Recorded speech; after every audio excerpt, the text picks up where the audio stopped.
जय जोहार मेरे आदिवासी भाई लोगों। आज से कुछ महीनों पहले टीम टीएसपी के यूट्यूब चैनल पर एक वीडियो आती है जिसमें मणिलाल गरासिया, जो कभी भारत आदिवासी पार्टी के नेता हुआ करते थे, इन्होंने ही भारत आदिवासी पार्टी और उनके नेताओं पर गंभीर आरोप लगाए थे। नहीं, हाँ, अब इन आरोपों को लेकर अशोक भील, जो कि घाटोल के विधायक है, आप कहोगे कि वो तो हार गए थे, लेकिन लोग अभी भी इनको घाटोल का विधायक मानते हैं। और दूसरे हैं हेमंत राणा, जो कि बांसवाड़ा के हैं। इन दोनों भारत आदिवासी पार्टी के नेताओं ने मणिलाल गरासिया को लेकर क्या बात बोली, आज के इस वीडियो में देखते हैं और सुनते हैं। वैसे भाई लोग, मेरा नाम है गुड्डू और आप देख रहे हैं गुड्डू भाई Ninama YouTube channel. Editor, intro लगा। तरफ है भाई अशोक है। कहा जा सकता है कि वो हारे नहीं, जीते हैं। जीत इसलिए कहा जा रही है क्योंकि सेकंड पोजीशन नंबर इन्हीं का रहा था। सबसे पहले आप भाई अशोक से बात करते हैं। अशोक जी, जय जोहार। जय जोहार। कैसा रहा चुनाव का सफर? चुनाव का सफर संघर्षशील रहा, शानदार रहा। कभी अच्छा कभी बुरा मोड़ आते रहे और पार करते गए और यहाँ तक आए हैं। और आपको सबसे पहले तो आपने चुनावी सफ़र का पूछा, मैं आपसे सबसे पहले तो आपके चैनल को और आपके दर्शकों को मैं मेरी तरफ से और मेरी पूरी विधानसभा क्षेत्र की तरफ से आपका हार्दिक स्वागत जोहार अभिनंदन करता हूँ। लोग कहते हैं चुनाव हारने के बाद के अंदर में आदमी टूट जाता है, लेकिन अशोक रफ्तार से दौड़ रहा है। नहीं, हम एक विचारधारा की लड़ाई थी, हम हारे नहीं हैं। हमारी जितनी विचारधारा, हमको जहाँ तक मानना है, उस समय क्या है कि पार्टी की बात आ गई थी। हम पार्टी, वहाँ के क्षेत्र की जनता शायद उस नई पार्टी थी, समझ नहीं पाई होगी। बाकी काफ़ी अच्छा प्रदर्शन रहा। 84,000 वोट मिले, 3600 वोटों से हम विधानसभा का लॉस हुए। परंतु उसी का बदला वहाँ की जनता ने लोकसभा में लिया। 1,30,000 के आसपास, 1,28,000 के वोट भारत आदिवासी पार्टी को दिए। वो हमारे लिए बहुत बड़ी जीत है। आगे किस प्रकार की तैयारी रहेगी अब चुनाव? आगे तो अभी जैसे ये लोकसभा चुनाव खत्म हुए, अभी पंचायती राज चुनाव है। आपने देखा होगा हमारे घाटोल विधानसभा के वार्ड नंबर 4 में, जहां पर वर्तमान विधायक जो अभी नानालाल जी हैं, उन्होंने वहां की जिला परिषद सीट को छोड़ के विधायक का चुनाव लड़ा। उस सीट पर उपचुनाव हुआ। हमने हमारा प्रत्याशी उतारा भाई नरेश मसार, जो भारत आदिवासी पार्टी से, परंतु उसको निर्दलीय का टेक दिया गया। हालांकि वो भारत आदिवासी पार्टी के अधिकृत प्रत्याशी थे, उनको 1900 वोटों से जीत मिली। तो आने वाले समय में वहीं से हमने मतलब जो कह सकते हैं, हम गाँव की सरकार वाड़पन से लगा के सांसद तो हमने बना ही दिए हैं, तो वो गांव की सरकार बनाने में हम सफल हो जाएंगे। और हमारे सभी युवा कार्यकर्ता, वहाँ की जनता पूर्ण कार्यकर्ता बन के काम कर रही है और भारत आदिवासी पार्टी को निश्चित ही जीत दिलाएगी। तो घाटोल विधानसभा के बीएपी पार्टी के जो प्रत्याशी रहे थे, भले ही चुनाव हारे थे, लेकिन जनता के दिलों में बरसे। उनका कहना है कि विधानसभा की हार लोकसभा के अंदर में जनता ने कर्जा उतारा। तो हमारी बात करने में अशोक भाई, तीखा सवाल पूछना मीडिया का काम है और पूछना भी पड़ता है, आप लोगों का काम जवाब देना। तीखा जवाब हम भी देते हैं। मणिलाल गरासिया को आपने बाइकनेट कर दिया, यूँ क्या वजह रहेगी आखिर? देखो, मणिलाल जी हो या मैं हूँ या हेमंत भाई हो, भारत आदिवासी पार्टी में किसी भी प्रकार का कोई भी आदमी, जब मणिलाल जी हमारे साथ में थे, हमारे आदर्श से गुरु थे, परंतु कुछ चीज़ें उनकी ऐसी हुई जिनकी वजह से हमने क्या मतलब, हमारी विचारधारा ने, मणिलाल जी के से हमारी व्यक्तिगत कोई मतभेद थोड़ी है, परंतु जो उन्होंने जिस तरह के कुछ कदम ऐसे उठाए जिनकी वजह से उनको भारत आदिवासी पार्टी से आउट करना पड़ा। तो ये कांग्रेस बीजेपी वाले तो रूठे हुए को मना लेते हैं, अपने मनाने की कोई प्रक्रिया नहीं होती? ये लड़ाई, संवैधानिक लड़ाई, बहुत लंबी लड़ाई है। जिस तरह से भारत देश आज़ाद नहीं हुआ था, उस टाइम आदिवासियों ने अंग्रेजों के खिलाफ हिंसात्मक जो लड़ाई लड़ी थी, परंतु जो ये संवैधानिक लड़ाई है, संविधान, देश आज़ाद होने के बाद में संविधान का निर्माण हुआ, संवैधानिक प्रावधानों को लेकर आदिवासी इस समय लड़ाई लड़ रहा है।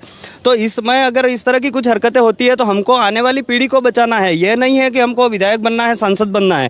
वो तो इस क्षेत्र में, ट्राइबल क्षेत्र में हम बनेंगे ही बनेंगे। एसटी का सर्टिफिकेट लगा के ही यहाँ पर हम नेता चुने जाते हैं, परंतु कुछ नेता बनने के बाद में जनता का विश्वास तोड़ देते हैं। इसलिए हमको ओरिजिनल विचारधारा का आदमी हमको विधानसभा और लोकसभा की पटल पे और ग्रामीण के क्षेत्र की जो सरकारें हैं, वहाँ पर हमको हमारे ओरिजिनल विचारधारा का आदमी को वहाँ पर बिठाना है, ताकि हमारे इस तरह की समस्याएं नहीं आवे। कांग्रेस और बीएपी एक ही है?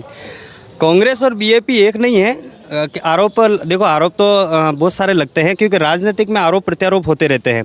आपने देखा होगा लोकसभा चुनाव में जैसे ही मालवीया जी ने पलटी मारी बीजेपी की तरफ, तो उन्होंने भले अरविंद भाई को उतारा, परंतु उनका जो जिस आदमी ने वाड़पन से लगा के सांसद तक के चुनाव लड़े, करोड़ों रुपए कमाए और ऐसे एक भगवान की तरह टीएसपी क्षेत्र में उनको भगवान माना जाता था, यहाँ की जनता उनको पूजती थी, उन जनता के साथ में धोखा किया, तो आगे के जो उनके जो भी है उन्होंने सोचा क्यों ना इनको एक बार दिखा दिया जाए कि वास्तव में जनता का पावर क्या होता है। तो क्या लग रहा है पार्टी बदलने से नुकसान मालवीय का?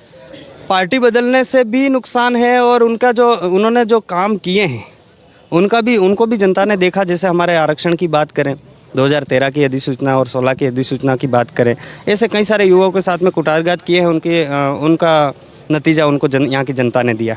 रेशम मालवीय ये कहती है कि आरक्षण किसको बेचा, बेचने और खरीदने वाला का नाम बता दो। ऐसा है, अब क्या बोलूँ, मैं ज़्यादा कुछ नहीं बोलूँ, 6 महीने का समय बाकी है और पंचायती राज के बाद इस सवाल का जवाब हम पंचायती राज के बाद देंगे। आप भाई अहमद क्या कहना चाह रहे थे? मैं ये कहना चाह रहा था जिस प्रकार से अभी सोशल मीडिया में और प्रिंट मीडिया में जो खबर आ रही है कि संभागीय आयुक्त जब हमारा एक बालक है प्रतापगढ़ के अंदर स्कूल के अंदर जब बिल प्रदेश का नारा और उसका गीत गाता है, तो संभागीय आयुक्त द्वारा उस महाविद्यालय के अंदर जो गुरुजी होते हैं उनको 17 सीसी नोटिस दे करके उनको निलंबित किया जाता है। मैं आपसे इस चैनल के मार्फत से ये कहना चाहता हूँ कि इस देश के अंदर हिंदू राष्ट्र बनाने की मांग को लेकर के लोगों ने नारेबाजी करी, लोगों ने खुलेआम मंचों से ये ऐलान किया कि भारत को हिंदू राष्ट्र घोषित किया जाए। आज तक उनके ऊपर एफआईआर दर्ज नहीं हुई है, ना उनके ऊपर कोई कानूनी कार्रवाई हुई है। जब देश के अंदर बिल प्रदेश की मांग जब कोई करता है, उसकी आवाज़ उठाता है, तो उसको दबाने की, उसको रोकने की, जिस प्रकार से ये एक तरफा जो संभागीय आयुक्त जो कार्रवाई कर रहा है, वो कतई बिल प्रदेश के जो भी हम ये नहीं चाहते हैं कि इस प्रकार की हमारे टीचरों के साथ में और विद्यार्थियों के साथ में और बिल प्रदेश की इस मुहिम को रोकने की कोई कोशिश करे, नहीं तो हम करारा जवाब देंगे इसका। क्या बात है अशोक भील जी की।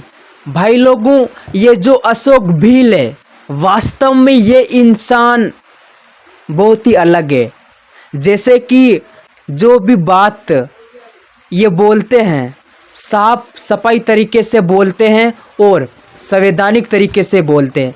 जैसे कि अभी इन्होंने बताया कि बहुत सारे नेता क्या करते हैं कि जनता को मूर्ख बनाकर चुनाव जीतते हैं, विकास के नाम पर, सुविधा के नाम पर, और जब चुनाव जीत जाते हैं जनता को भूल जाते हैं। हाँ, अशोक भील जी की यही बात मुझे सबसे अच्छी लगती है। आदिवासी भाई लोगों, इस वीडियो में इतना सा ही, तो लाइक, सब्सक्राइब और कमेंट कर देना, क्योंकि अभी इस चैनल पर ऐसे ऐसे वीडियो आने वाले हैं आपने सोचा नहीं होगा।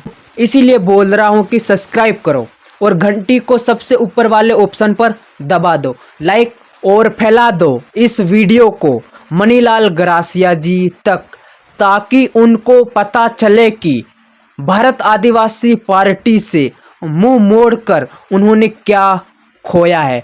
बाकी मेरे आदिवासी भाई लोगों, इस वीडियो में इतना सा ही, मिलते अगले वीडियो में। जय हिंद, जय जोहार, धन्यवाद, आप सबकी जय।